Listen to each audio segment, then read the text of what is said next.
Não é de hoje que Satanás, o inimigo das nossas almas, ele tenta nos isolar da igreja, das pessoas que nos amam, daquelas pessoas que de alguma forma poderão nos ajudar. Isso é uma estratégia dele, porque ele sabe que sozinhos seremos presas fáceis. É lógico que eu não estou falando aqui de uma solitude que você precisa para estudar, para meditar, para pensar na vida, para às vezes praticar um exercício, para talvez assistir um filme, ouvir uma música, fazer o seu devocional, orar. Não é sobre essa solitude que eu estou falando. Estou falando de um isolamento imposto pelo maligno. Ele faz isso com o propósito de afastar as pessoas para que assim nos tornemos mais vulneráveis aos seus ataques. É com essas pessoas que eu estou falando e é sobre esse tema que eu quero hoje gravar esse vídeo e ministrar essa mensagem que eu acredito que pode lhe ajudar. Bom, vamos lá ao texto bíblico que serve como base para o nosso estudo, que está lá em Lucas, capítulo 8, versículo 26 até o versículo 30. Está escrito assim: navegaram para a região dos Gadarenos, que fica do outro lado do lago, frente à Galileia.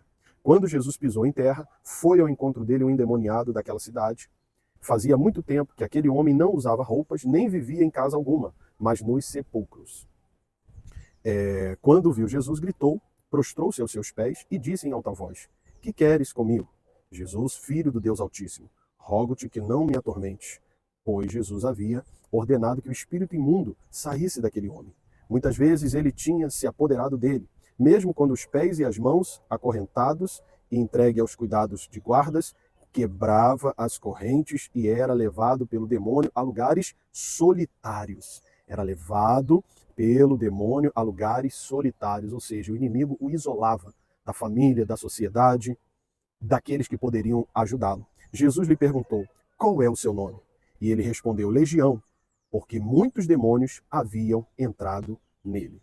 E no decorrer aqui desse texto, a Bíblia vai falar que Jesus então liberta aquele homem e ele fica são, ele se veste e ele se assenta ali em perfeito juízo. Aquele homem foi completamente liberto. E ele vai voltar para sua família, ele vai voltar a conviver em sociedade, porque o que estava gerando aquele isolamento era uma ação espiritual do mal. É sobre essa ação que eu quero falar. Cuidado, porque às vezes você pensa que as pessoas não gostam de você, as pessoas não querem o seu bem, as pessoas elas te desprezam, elas não se importam com você, e isso pode ser um pensamento maligno para isolar você, para que você pense que as pessoas não prestam, que as pessoas que não vale a pena você ter um relacionamento com as pessoas. Nós fomos criados para vivermos em sociedade. É um perigo pensar que sozinho você vai conquistar grandes coisas. É impossível conquistar, ou melhor, construir algo sólido, grande, deixar um legado se você estiver sozinho. Sozinho você consegue até construir uma pequena moradia, mas um prédio, algo grande, você precisa de muitas pessoas. Você sozinho não consegue construir um grande prédio. Eu não quero passar por essa vida e não construir algo grande, porque eu sei que o propósito que Deus tem para você e para mim, para nós, é grande. Então nós vamos precisar de amigos, de irmãos, de líderes espirituais, pessoas de Deus, pastores, obreiros, irmãos em Cristo, nossa família, nossos filhos, pessoas que irão nos ajudar nos momentos difíceis, pessoas que irão nos corrigir quando estivermos errados, pessoas que irão orar por nós, pessoas que irão sustentar a nossa vida através da intercessão. Não vale a pena caminhar sozinho por esse mundo, existem muitos perigos. Eu vou falar aqui sobre alguns perigos do isolamento. O isolamento ele é prejudicial. É lógico que muitas vezes você precisa ficar sozinho para trabalhar, para estudar, você precisa ficar sozinho para ler um livro, porque você vai fazer uma prova, então você precisa se concentrar e você precisa se isolar das pessoas. Esse isolamento é benéfico, é produtivo, é natural. Agora, a pessoa querer viver assim, isso não é normal. Isso é prejudicial. Isso é uma ação maligna e é um dos sintomas de que a pessoa não está bem emocionalmente. Porque quando a pessoa está bem emocionalmente, ela quer estar perto de pessoas que ela ama, ela quer aproveitar a vida cercado de pessoas que fazem bem para ela. Ela quer se relacionar com as pessoas. E por isso que o inimigo, ele tenta nos isolar. Ele quer nos afastar da nossa igreja, do nosso pastor, dos nossos irmãos em Cristo. O relacionamento interpessoal, ele é difícil, ele é complexo, porque as pessoas são falíveis, as pessoas erram conosco, as pessoas nos abandonam quando deveriam nos acolher, as pessoas nos desprezam quando deveriam nos abraçar, as pessoas nos tratam com indiferença quando deveriam nos amar e praticar o Evangelho. Isso acontece, mas o que nós precisamos entender? Que a despeito de todos esses desafios no relacionamento interpessoal, eu preciso de você e você precisa de mim. Eu não vou chegar muito longe sozinho.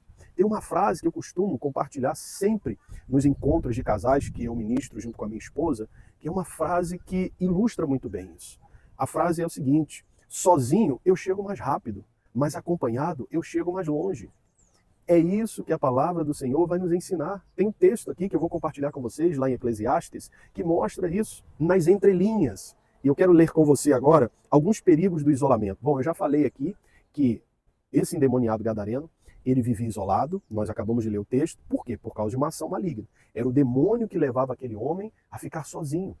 As pessoas não conseguiam ajudá-lo. O demônio não permitia que as pessoas ajudassem aquele homem. Era uma ação do inferno na vida daquele homem. Cuidado para você não estar sendo acometido por uma ação do inferno, pensando que o seu problema é com as pessoas. Não, às vezes é Satanás que está afastando você das pessoas e as pessoas de você. Às vezes por uma má interpretação, às vezes por um olhar ou por uma visão distorcida, equivocada. É Satanás que quer nos isolar. Vamos ver outros textos bíblicos aqui. Primeiro, o isolamento é um dos sintomas do egoísmo e da insensatez.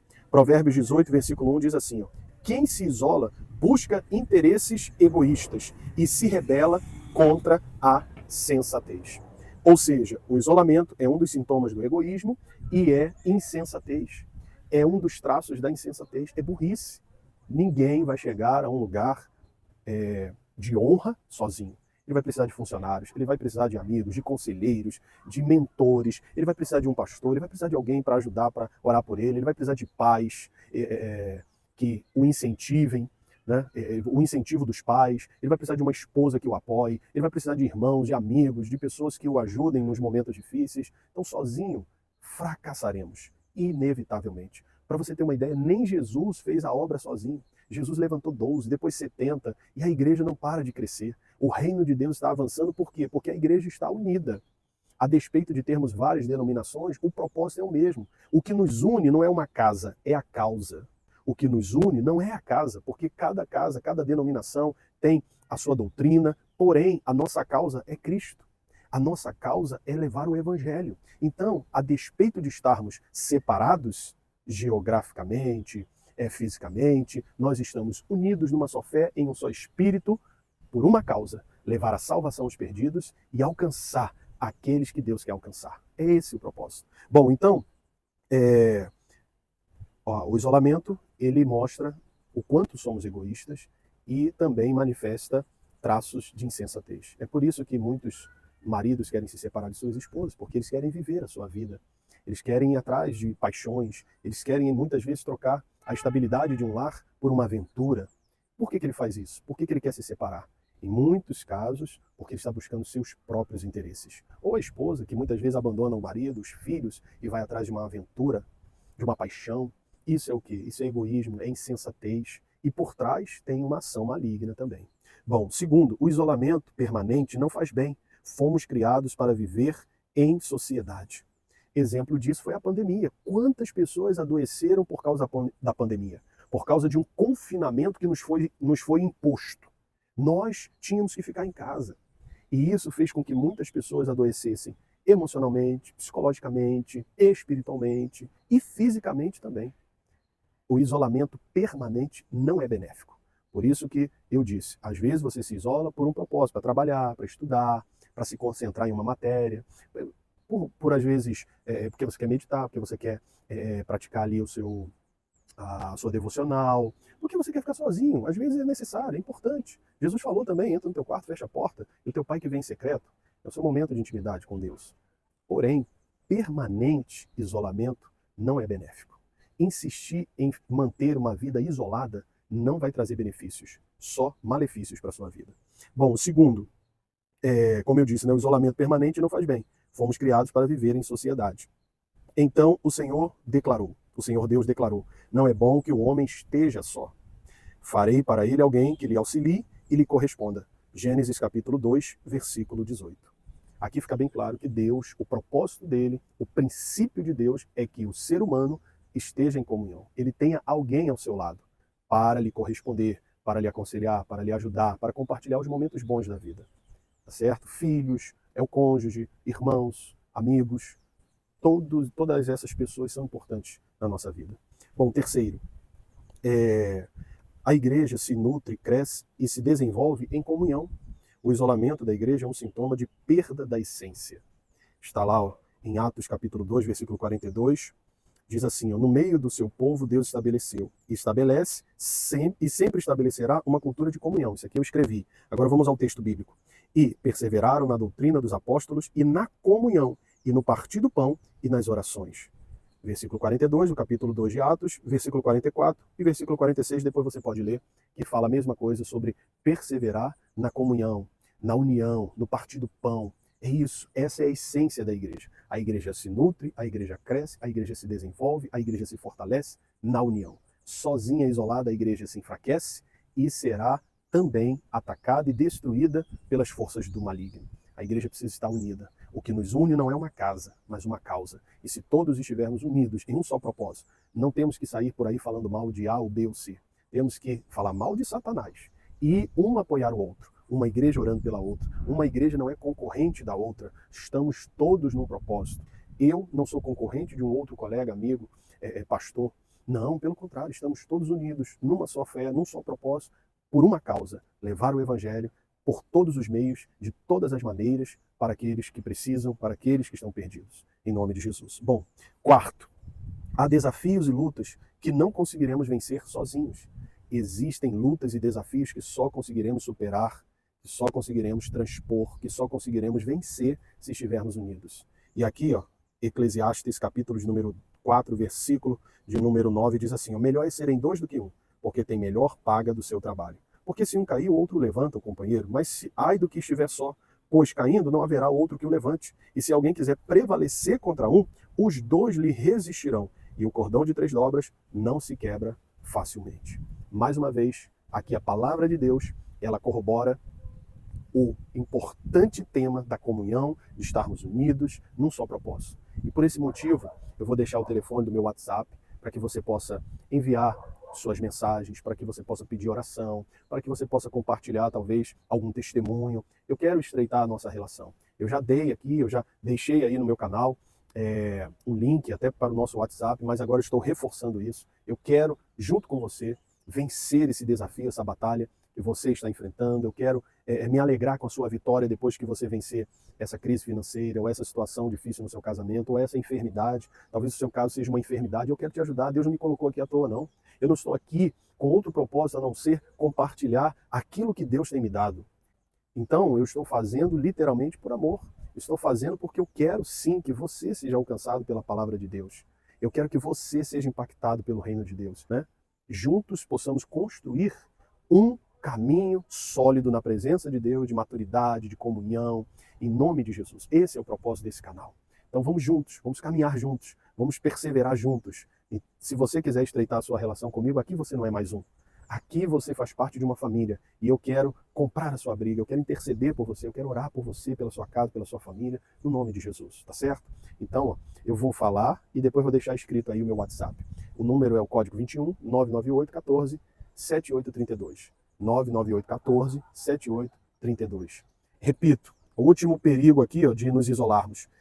Por que é perigoso o isolamento? Porque há desafios e lutas que não conseguiremos vencer sozinhos. Você vai tentar, mas não vai conseguir, porque você vai precisar da ajuda de mais alguém. Você vai precisar de alguém. Você vê que Gideão precisou de poucos, mas mesmo assim ele precisou. Jesus precisou de poucos, mas ele precisou de pessoas. Ninguém fez e ninguém faz. Até o apóstolo Paulo, que foi um missionário enviado por Deus aos gentios, ele sempre ia com um companheiro. Ele foi com Barnabé, ele depois foi com Silas. Ele tinha companheiros de ministério que participavam com ele, que iam com ele nas suas viagens. E ele precisou também de Ananias, que foi lá orar por ele, para que ele recuperasse a sua visão, para que ensinasse princípios cristãos para ele, que era um perseguidor da igreja. Então eu preciso, você precisa, os apóstolos precisaram, até Jesus precisou da ajuda de pessoas. Não se isole. Mas aí você pode dizer, mas Jesus tinha os seus momentos que ele ficava a sós. É lógico, eu falei. É importante você ter o seu momento de solitude para estar com Deus, para meditar, para estudar. Eu não estou falando que você não pode. Eu estou dizendo que não é para permanecer sozinho, não é para ficar sozinho, não é para querer viver sozinho. Isso é maléfico, isso é prejudicial. Amém? Que Deus te abençoe através dessa palavra e que você se una, que você congregue. Existe hoje um grande número de pessoas que são chamadas de desigrejados, pessoas que não querem mais congregar, pessoas que se decepcionaram por vários motivos e não querem mais se submeter a uma liderança espiritual. Isso é um erro. Sozinho você se torna uma presa fácil do inimigo. Cuidado, muito cuidado.